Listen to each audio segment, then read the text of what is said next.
네, 두산 에너빌리티 주주 여러분들 안녕하세요. 김프로입니다. 오늘 장 마감을 하고 바로 방송을 켰는데요. 빠르게 핵심만 말씀드리는 시간 가져보겠습니다. 먼저 현재 차트 상황을 보게 되면 지금 8%가 넘는 하락으로 마무리가 되었습니다. 이 정도 낙폭이면 놀라신 분들도 꽤 많으실 텐데요. 주말 사이에 이란과 미국의 휴전이 깨졌고 이란이 호르무즈 해협까지 막아버렸어요. 그리고 오늘 새벽부터 미국이 이란의 추가 공습까지 시작을 했습니다. 이 여파로 오늘 코스피 전체가 흔들리고 있고 지난주에도 이란과 미국의 긴장이 불거질 때마다 원전 관련주들이 유독 더 크게 흔들리는 패턴이 있었거든요. 오늘도 같은 흐름으로 반복이 되고 있는 겁니다. 지금 수급을 보시면 외인과 기관 둘 다 매도로 들어왔는데요. 그런데 이게 두산에너빌리티라는 회사 자체에 문제가 생겨서 그러는 게 아니라 지정학적 리스크에 따른 위험 회피 심리 때문이란 걸 먼저 구분하고 가셔야 합니다. 그래서 오늘 영상에서는 이 지정학 리스크가 언제까지 갈 수 있는 변수인지, 그리고 두산 에너빌리티가 이 흐름이랑 별개로 근본적인 근거들은 뭐가 있는지, 지금 이 구간에 우리가 어떻게 대응을 해야 하는지 전부 다 정리를 해서 명확하게 말씀드리겠습니다. 이렇게 중요한 내용들 총 정리해서 오늘 영상에 준비해봤으니까 영상 끝까지 절대 놓치지 마시고요. 여유가 되신다면 구독하고 좋아요도 한 번씩 잊지 마시고 지금 영상 보시는 모든 분들 다 같이 수익 극대화까지 함께 할 수 있도록 댓글로도 두산 화이팅, 김프로 화이팅 한 번씩 응원의 댓글 달아주셨다면 본격적인 영상 시작해 보겠습니다. 먼저 오늘 하락의 배경부터 짚어보면 주말 사이에 트럼프 대통령이 이란과의 휴전 종료를 공식 선언을 했고 이란은 곧바로 호르무즈 해협을 봉쇄했습니다. 오늘 새벽부터 미군이 이란에 대한 추가 공습까지 시작을 했어요. 이렇게 지정학 리스크가 커지면 시장 전체적으로 위험자산을 피하고 안전자산으로 돈이 몰리는 전형적인 리스크오프 장세가 나옵니다. 두산 에너빌리티 같은 이 대형주도 이 흐름에서 자유로울 수가 없는 거예요. 여기다가 두산 에너빌리티는 그동안 주가 변동성이 유독 컸던 종목입니다. 지난주에도 이란과 미국 관련 긴장이 불거질 때마다 원전주들이 코스피 평균보다 더 크게 흔들리는 모습을 보였거든요. 지수가 흔들릴 때 더 민감하게 반응하는 성격이 있다 보니 오늘처럼 시장 전체가 급락하는 날에 낙폭이 더 크게 나오는 겁니다. 하지만 여기서 구분하고 가야 할 게 있습니다. 오늘 이 8%의 하락, 두산 에너빌리티의 사업이나 실적에 문제가 생겨서 나온 게 아니라는 겁니다. 지정학 리스크는 이란과 미국 사이의 외교적 변수고 회사 자체의 원전, 발전 설비 수주 경쟁력이랑은 별개의 문제거든요. 그러니까 지금 나오는 이 매도, 시장 전체 심리에 휩쓸린 매도로 보시는 게 맞습니다. 그리고 내일 밤 발표되는 6월 CPI도 한번 보셔야 하는데요. 컨센서스가 헤드라인 3.8%, 코어가 2.8%로 5월달보다 둔화될 걸로 예상되고 있거든요. 예상대로 나온다면 이 인플레이션 부담이 줄면서 오늘 같은 위험 회피 심리도 진정될 수 있는 계기가 되는 거고 지정학 이슈로 눌린 종목들부터 먼저 되돌림이 나올 가능성이 있습니다. 그리고 오늘 조금 더 멀리 보면 두산 에너빌리티는 8월 19일 다음 실적 발표가 예정돼 있습니다. 글로벌 원전 신규 발주랑 SMR 관련 논의가 계속 이어지고 있는 이 상황에서 신규 계약 관련 내용이 확인이 된다면 오늘 같은 지정학발 하락은 오히려 실적 발표 전 저가 매수 구간으로 볼 수가 있는 겁니다. 그리고 제 영상을 꾸준히 보신 분들이라면 지금 현금이 어느 정도 쌓여 있으실 텐데요.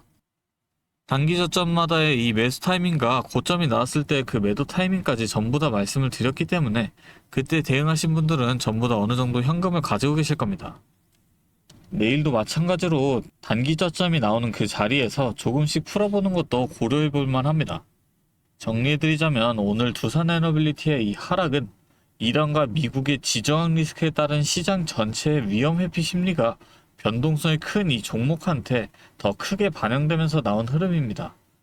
회사의 사업이나 실적에 문제가 생긴 게 아니란 거고요.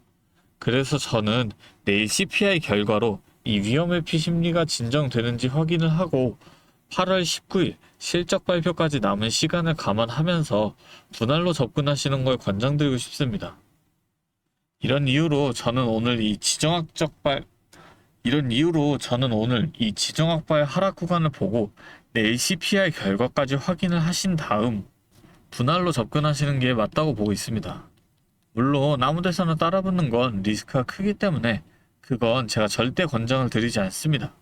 오늘 말씀드린 근거들을 보시고 새로운 이슈들까지 체크를 하신 뒤에 정확한 근거를 가지고 기준을 세우신 뒤에 분할로 들어가셔야 한다는 거죠. 하지만 본업 하시면서 장중에 실시간으로 혼자서 이 타이밍 잡기 어려우실 수 있으니까 제가 도와드리려고 합니다. 제가 상단에 번호를 하나 잠깐 띄울게요. 위에 번호 보이시죠? 010-3436-7531. 이 번호로 두산이라고 두 글자 간단하게 적어서 보내주시면 빠르게 실시간 대응까지 도와드릴 수가 있고, 오늘 말씀드린 비중이 어느 정도 들어가 계신 분들께는 추가 매수, 아직 관망하고 계신 분들께는 신규 매수 타이밍까지 모두 공유를 해드리겠다는 거죠. 정확히 내일 CPI 발표와 이란 미국 관련 상황 변화, 이 상황에 맞춰서 대응 전략을 바로 공유해드리겠습니다. 제가 다시 한번 말씀드리지만 오늘 말씀드린 이 내용들 다 지킬 수만 있다면 누구보다도 더 유리한 위치에 서실 수 있습니다. 이 매수 타이밍을 전부 다 말씀을 드렸기 때문에 대응만 잘 하신다면 누구나 이 기회를 놓치지 않을 수 있다는 거죠. 그런데 여러분들께서 생각과는 반대로 진행을 할 수밖에 없는 그 이유가 뭐였어요? 결국 본업이 있으시니까 정말 중요한 그 순간에 이 본업 때문에 매수 타이밍 자체를 생각하지를 못하니까 혼자서는 한계가 있다는 겁니다. 그래서 꼭 필요한 게 옆에서 도움을 줄 수가 있는 방향을 잡아줄 누군가가 필요하다는 거고, 지금부터라도 저와 함께 대응을 시작한다면 최소한 손실은 줄이고 이 기회를 놓치지 않고 대응하실 수 있다는 거죠. 그게 저 김프로라는 거고, 제가 이렇게 도와드린다고 말씀드리는 이유는 저 또한 과거에 여러분과 똑같은 이 막막함을 많이 겪어봤기 때문인데요. 2022년에 이 금리 인상으로 인해서 시장 전체가 크게 하락했던 시기 다들 기억하실 겁니다. 당시 저도 직장 생활을 하면서 틈틈이 주식을 했었는데요. 워낙 우량주니까 시간 지나면 알아서 회복되겠지라고 생각을 하면서 버텼었는데, 이게 확실한 기준이 없으니까 계좌의 손실은 계속 커지고 일상생활조차 집중하기 어려울 만큼 스트레스가 정말 심했습니다. 자, 그런데 이때 어떤 주식이 먼저 올랐는지 아시나요? 처음엔 다들 아시는 것처럼 뭐 이 로봇이 된다, 뭐 AI가 뜬다 하면서 대기업 투자 뉴스에 수많은 사람이 몰려갔었는데요. 그런데 저는 오히려 남들이 다 그런 뉴스에만 관심을 가질 때 이 2022년 말에 가장 빗바닥에 있던 2차 전지에 집중을 했었습니다. 왜냐하면 당시 전기차 수요가 일시적으로 둔화된다는 악재 뉴스가 도배되고 있었지만 제가 주목한 건 따로 있었습니다. 바로 우리 일상 속에서는 이미 아파트 주차장이나 대형마트마다 전기차 충전 구역이 법적으로 의무화가 되면서 강제적으로 늘어나는 인프라의 변화가 눈에 띄게 일어나고 있었죠. 여기에 글로벌 완성차 브랜드들이 내연기관 생산을 전면 중단하겠다는 구체적인 계획들을 잇따라 발표하고 있었고, 전 세계 모든 자동차가 결국 이 배터리로 바뀔 수밖에 없는 거대한 산업의 방향성은 그 누구도 막을 수 없겠다라는 명확한 결론이 섰던 겁니다. 결국 이 배터리에 들어가는 핵심 소재를 만드는 기업의 가치는 올라갈 수밖에 없다라고 확신을 했기 때문에 저는 남들이 다 포기를 할 때 2차 전지 하나에 철저하게 집중을 해서 2023년에 계좌 손실을 메꾸고 빠르게 회복해냈었죠. 하지만 2차 전지가 오른다는 거 알아도 기업마다 들고 있는 기술력들이 다 다르고 주가가 흔들리는 이 등락폭도 전부 다 다를 수밖에 없잖아요. 그래서 제가 평소에도 이 기업에 대한 분석과 기업에 대한 가치를 판단을 하고 진입을 하셔야 한다라고 말씀을 드리는 겁니다. 지금 이 영상 보시면서 어떻게 해야 할지 걱정하시는 분들의 마음 제가 너무나도 잘 압니다. 여러분들만큼은 제가 겪었던 이 시행착오를 좀 피하셨으면 합니다. 마지막으로 지금까지 영상 시청해주신 분들을 위해서 특별한 이 선물도 하나 준비해 왔으니까요. 지금까지 영상 봐주신 주주님들만큼은 꼭 놓치지 마시고 이 선물까지 함께 챙겨가셨으면 좋겠습니다. 자, 오늘 제가 준비한 선물은 요즘 굉장히 핫한 이 AI와 관련된 종목인데요. 자, 그런데 이 AI가 사용되는 곳이 굉장히 또 많고 용량도 크다 보니까 전기가 부족해져서 이 전력난이 상당히 심각하다는 겁니다.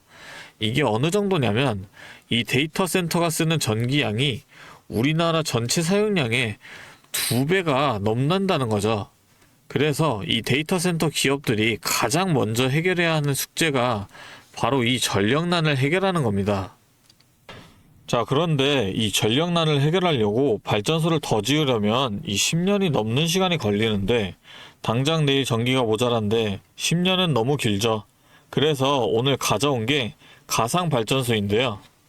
이 가상발전소는 정부와 기업도 큰 관심을 보이는 핵심 사업이라는 겁니다. 그러면 이 가상발전소는 뭘까요? 실제로 발전소를 짓는 게 아니라 여기저기 흩어져 있는 전기들을 네트워크로 묶어서 하나의 발전소처럼 통합 관리하는 시스템인데요. 예를 들어서 전기차 배터리에 남은 전기를 전력망에 다시 팔아서 수익을 낼 수도 있는 겁니다. 이런 식으로 전국의 남은 전기들을 AI가 모아서 마치 하나의 거대한 발전소처럼 운영하는 거죠. 사실 지금까지는 전기를 절약해야 한다 이렇게만 생각했잖아요. 그런데 이 조건 자체를 바꿔버린다는 겁니다. 이 발전소를 무작정 지을 수 없다면 있는 전기를 얼마나 효율적으로 쪼개서 쓸 수 있느냐가 핵심이 된 거예요. 이게 바로 이 가상발전소가 앞으로의 시장을 지배할 수밖에 없는 이유가 되는 겁니다. 이미 테슬라에서는 일본에서 가상발전소 사업을 전국으로 확대했고요. 우리나라 정부도 제주도에서 이미 시범 사업을 운영하는 중이죠. 결국에는 이 가상발전소, 즉 VPP 사업이 미래의 핵심 사업으로 자리 잡을 수밖에 없는데요. 제가 이 중에서도 무려 5년 전부터 이 가상발전소를 준비해온 특정 종목 한 가지를 가지고 왔습니다.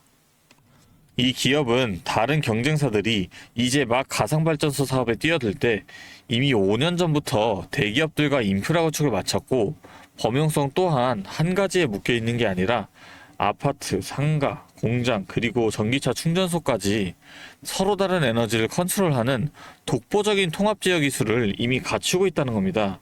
다시 말해서 에너지 효율을 뽑아내는 기술력이 시장 평균보다 이미 30% 이상 앞서고 있다는 평가를 받고 있어요. 그렇다면 올해 2026년 분산에너지 특화 사업이 본격화되면 어떻게 될까요? 이 기업의 소프트웨어가 전국에 깔리게 되는 압도적인 점유율을 예상해 볼 수 있겠죠. 그렇다면 우리는 남들보다 한 발 앞서서 이 수익의 길목을 지키고 있어야 큰 수익을 가져간다는 겁니다. 자, 제가 지금 정말 공들여서 분석한 이 종목 정말 궁금하시죠?